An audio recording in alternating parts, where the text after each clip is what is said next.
Welcome to iDream media. So diabetes ఈ సమస్య చాలా మందిని ఇబ్బంది పెడుతూ ఉన్న సమస్య. అసలు ఏంటి, ఎందుకు వస్తుంది, మరి రాకుండా జాగ్రత్తలు ఏంటి, వస్తే న్యాచురల్ వేస్ ఏమైనా తగ్గించుకోవడానికి ఆక్యుపంక్చర్ వైద్య విధానం దీని గురించి ఏం చెప్తుంది, వివరాలు తెలుసుకుందాం. ఈరోజు మనతో పాటు ఉన్నారు ప్రముఖ acupuncture and naturopathy specialist doctor Venkat Jajula గారు ఫ్రమ్ మెగా లైఫ్. డాక్టర్ గారు నమస్తే అండి. నమస్తే అండి. డాక్టర్ గారు, షుగర్ వ్యాధి అంటే ఒకసారి వస్తే తగ్గదని చెప్తూ ఉంటారు, జీవితాంతం మందులు వాడాల్సిందే అంటారు. అయితే మీలాంటి వైద్యులు, న్యాచురోపతి డాక్టర్స్ కానీ లేదా ఆక్యుపంక్చర్ ఇలాంటి ఆల్టర్నేటివ్ మెడిసిన్ డాక్టర్స్ ఏం చెప్తారంటే దీన్ని పూర్తి స్థాయిలో తగ్గించవచ్చు మందులు లేకుండా అంటారు. సో ఎందుకు ఈ సమస్య ఇంతలా పెరిగిపోయింది, న్యాచురోపతి దీని గురించి ఏం చెప్తుంది, న్యాచురల్ వేస్ ఉన్నాయి దీన్ని తగ్గించుకోవడానికి?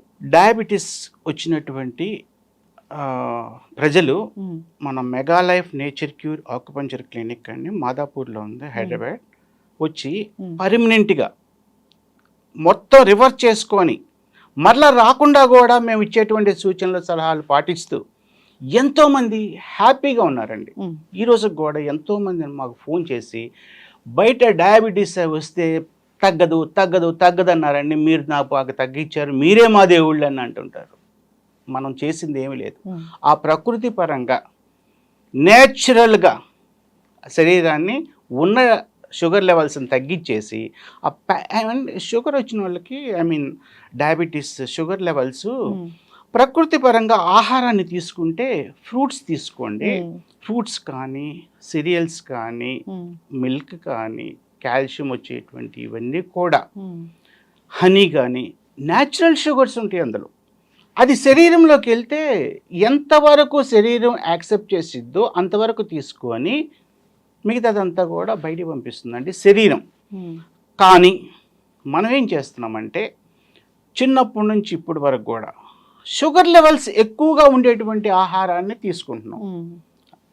గ్లైకెమిక్ ఇండెక్స్ అనేది ఎక్కువగా పిండి పదార్థాల్లో ఉంటుంది. మనం అన్నం తీసుకున్నాం అనుకోండి, వెంటనే షుగర్ లెవెల్స్ ఇమ్మీడియట్గా పెరిగిపోతాయి. షుగర్ తీసుకున్నాం అనుకోండి, కాఫీ టీల్లో వేసుకుంటారు కదా షుగర్, ఆ షుగర్ తీసుకున్నాం అనుకోండి వెంటనే స్పైక్ అయిపోద్ది షుగర్ లెవెల్స్. ఈ కారణం ఏంటంటే మనకి 5 రకాల ఆహారాలు ఉంటాయండి, carbohydrates, fat, protein, mineral, vitamins. ఇవన్నీ కూడా మన శరీరానికి అవసరం. మనం ఏం చేస్తున్నామంటే కార్బోహైడ్రేట్స్ 80% ఇచ్చి 20% మిగతా ఇస్తున్నాం.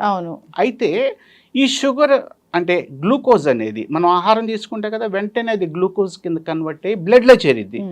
దానికి ఇన్సులిన్ కావాలి మన కణాలకి అందాలంటే.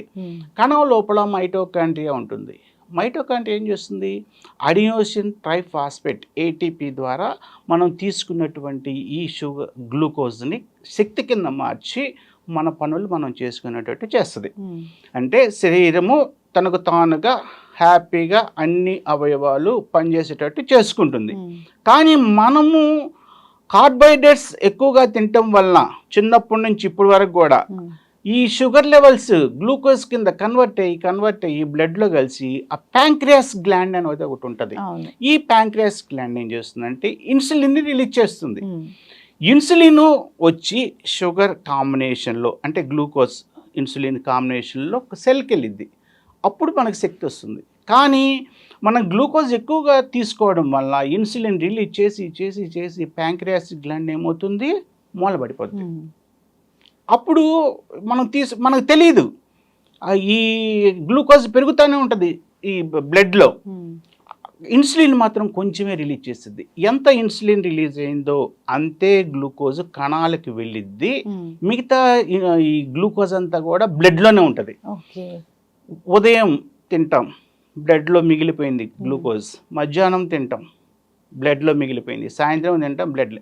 ఈ మిగిలిపోయిన గ్లూకోజ్ అంతా కూడా చిక్కబడిపోయి మన శరీరంలో అండి గుండె, మన మెదడులో సన్నటి బ్లడ్ వెజల్స్ ఉంటాయి. కళ్ళల్లో, కాళ్ళల్లో, గుండె గదుల్లో, కిడ్నీ గోడల్లో సన్నటి బ్లడ్ వెజల్స్ ఉంటాయి. ఈ చిక్కపడ్డ రక్తం బ్లడ్ వెజల్స్లోకి వెళ్ళలేక ఆ సన్నటి బ్లడ్ వెజల్స్లోకి అవయవాలు పాడైపోతూ ఉంటాయి.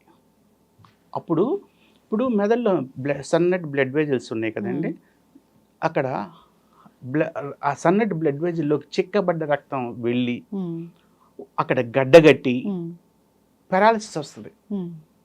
ఇంకొకటి కిడ్నీ పుట్టింది మన ఆహారంలో వచ్చేటువంటి మలినాల్ని, ఫిల్టర్ చేయడానికి. కండరాల నుండి వచ్చేటువంటి క్రియాటిన్ అనేటువంటి ఒక వ్యర్థ పదార్థాన్ని ఫిల్టర్ చేసి యూరిన్ రూపంలో బయటికి పంపిస్తానికి పుట్టింది అది. మనం ఏం చేస్తున్నాము, ఈ గ్లూకోజ్ లెవెల్స్ ఎక్కువయ్యేసరికి బ్లడ్లోనే ఉంటుంది కదా, దానికి పని ఎక్కువైపోయింది. ఈ గ్లూకోజ్ను కూడా కొంతవరకు తీసేయాలి, కొంతవరకు తీసేసిద్ది. ప్రతినిత్యం ఇలా జరగటం వల్ల కిడ్నీ పాడైపోద్ది. దానికి తోడు ట్యాబ్లెట్స్ వేస్తాం. ట్యాబ్లెట్ ఏం చేస్తుంది, ఆ బతికున్న ప్యాంక్రియాటిక్ గ్లాండ్ని వెళ్ళి అందులో ఉన్నటువంటి బీటా సెల్స్ అన్నిటిని కూడా చంపుతూ ఉంటుంది, ఇబ్బంది పెట్టి గ్లూకోజ్ని రిలీజ్ చేస్తుంది. అది అసలే మూలబడిన దాన్ని ఏం చేస్తుంది, ఇంకా ఇబ్బంది పెట్టి ఇన్సులిన్ రిలీజ్ చేస్తుండే సరే కొన్నాళ్ళకి చచ్చిపోద్ది. ఇక ట్యాబ్లెట్లు పనిచేయవు, ఇన్సులిన్ ఇవ్వాలంట, బయట నుంచి ఇవ్వాలంటారు డాక్టర్స్, ఇంగ్లీష్ మెడిసిన్ ద్వారా. కానీ మనం ఆకుపంచర్ వైద్యం దాని ద్వారా మనం ఏం చేస్తామంటే ఆ మూలబడ్డటువంటి ఆ ప్యాంక్రియాస్ గ్లాండ్ని ఏం చేస్తాం, బతికిస్తాం ఆకుపంచర్ ట్రీట్మెంట్ ద్వారా. ఆ 5% ప్రాణం ఉన్నా కానీ దాన్ని రెస్ట్ ఇచ్చి దానికి ఎటువంటి ప్రాబ్లం చేయకుండా ఆకుపంచర్ వైద్య విధానం ద్వారా దాన్ని ఏం చేస్తాం, బతికిస్తాం. బతికిచ్చేసరికి ఏమవుతుంది, అది మంచి యాక్టివేట్ అయిపోయి అది ఇన్సులిన్ మంచిగా రిలీజ్ చేస్తుంది. ఆ ఇన్సులిన్ మంచిగా రిలీజ్ చేస్తుంది అనుకోండి, మనం తీసుకున్నటువంటి ఆహారం ద్వారా వచ్చేటువంటి గ్లూకోజ్ని కరెక్ట్ టైంకి సమపాల నిష్పత్తిలో కణాలకు అందిస్తుంది. మంచిగా హ్యాపీగా శరీరం యాక్టివేట్ అవుతుంది. ఇది ఆ ఇన్సులిన్ తక్కువైంది అనుకోండి, షుగర్లు తినకూడదు, స్వీట్లు తినకూడదు, ఏది తినకూడదు. ఎప్పుడైతే ప్యాంక్రియాటిక్ గ్లాండ్ బతికిచ్చామో ఇదివరకట్లాగా హ్యాపీగా అన్ని రకాల ఆహార పదార్థాలని తినొచ్చండి. కానీ దానికి ఒక లిమిట్ ఉంటుంది. ఆ సూచనలు సలహాలు మా దగ్గరకు వచ్చినటువంటి డయాబెటీస్ సమస్యతో బాధపడుతున్న వాళ్ళందరికీ మేము మంచిగా ఎక్స్ప్లెయిన్ చేస్తామండి. వాళ్ళు పద్ధతిగా మంచిగా పాటిస్తుంటారు, హ్యాపీగా ఉంటారండి. డయాబెటీస్ అనేది ఈరోజు సమస్య కాదు, కానీ కరెక్ట్ వైద్యులు ఎవరు అనేది తెలుసుకొని న్యాచురల్గా తగ్గించుకునే మార్గాలు వెళ్ళాలి. ఇంత వైద్య విధానాలు ఉన్నాయి, ఎవరు కూడా అన్నీ ఫాలో అవుతూ ఉంటారు, కానీ ఎవరికి డయాబెటీస్ తగ్గదు. కానీ మా దగ్గర ఆకుపంచర్ ట్రీట్మెంట్ ద్వారా వచ్చిన వాళ్ళకి డయాబెటీస్ మొత్తం తగ్గిపోద్ది, రివర్స్ అయిపోతుంది. ఖచ్చితంగా డాక్టర్ గారు చాలా చక్కగా చెప్పారండి. నిజంగానే డయాబెటీస్ వచ్చిందంటే జీవితాంతం మందులు వాడాల్సిందే అని సఫర్ అవుతూ ఉంటారు. సో ఆ మందులు వాడుతూ ఉంటారు, దానివల్ల వచ్చే కాంప్లికేషన్స్ చాలానే ఉంటాయి. అంత మందులు వాడినా అది కంట్రోల్లో మాత్రమే ఉంటుంది. సో ఎప్పుడైనా కొద్దిగా లైఫ్ స్టైల్ చేంజ్ అయినా, ఏదైనా ఆహారం తీసుకున్నా మళ్ళీ అది పెరిగిపోతూ ఉంటుంది. మీ దగ్గర అలా కాదు, ఆక్యుపంచర్ వైద్య విధానం ఉంది, దీన్ని పూర్తి స్థాయిలో రివర్స్ చేయొచ్చు అని చెప్తున్నారు. సో కాంటాక్ట్ చేయాలని కోరుకున్నాం. చక్కటి ఇన్ఫర్మేషన్ అండి, ధన్యవాదాలు డాక్టర్ గారు. థ్యాంక్ యూ అండి.